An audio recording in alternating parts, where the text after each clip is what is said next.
New empires and kingdoms. Prashastis and what they tell us. During the time of the Guptas, inscriptions known as Prashastis were composed in praise of rulers. Samudragupta was a well-known ruler from the dynasty of Guptas 1700 years ago, in whose praise Prashasti was composed. The court poet Harsha wrote a Prashasti in Sanskrit praising Samudragupta. This was inscribed on the Ashoka pillar at Allahabad. Samudragupta's Prashasti. The Prashasti were written in long sentences. In them, Samudragupta has been described as a warrior, winning victories in wars. He was also learned, the best of poets, equaling God. The Prashasti also tells us about the 4 different kinds of rulers and Samudragupta's policies towards them. The rulers of Aryavarta, who were 9 in number, were uprooted and their kingdoms annexed to Samudragupta's empire. There were 12 rulers of Dakshinapatha surrendered to Samudragupta after being defeated. They were allowed to rule again. There were the inner circle of the neighboring states who brought tribute, followed his orders, and attended his court. These states included Assam, coastal Bengal, Nepal, and a number of Gana Sanghas. The rulers of the outlying areas, probably the descendants of Kushanas and Shakas, and the ruler of Sri Lanka, who submitted to him and offered his daughters in marriage. Genealogies. Most Prashastis mention the ancestors of the rulers. Samudragupta's great-grandfather, grandfather, father, and mother have been written about.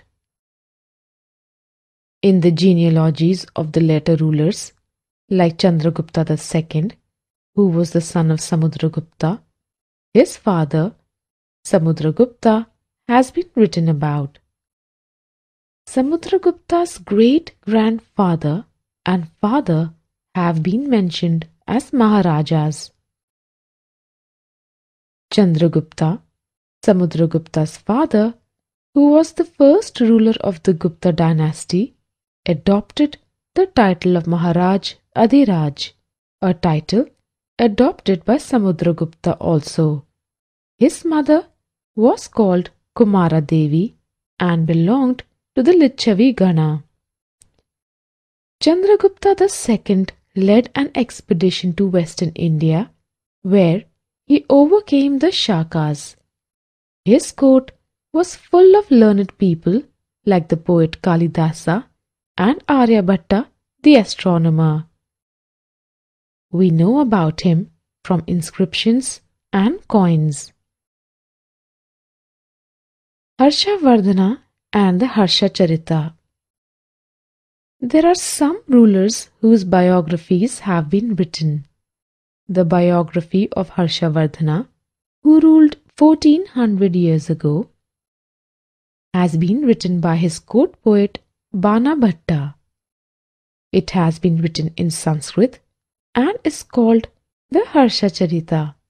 It gives us the genealogy of Harsha and ends with his becoming king. Xuanzang has also written about Harsha's court.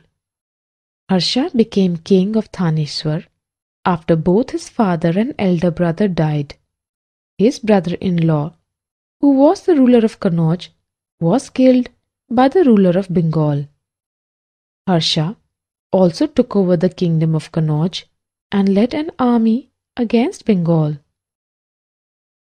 Though Harsha was successful in the east, conquering both the Magadha and Bengal, his march into Deccan was arrested by Pulakeshin II, a ruler belonging to the Chalukya dynasty.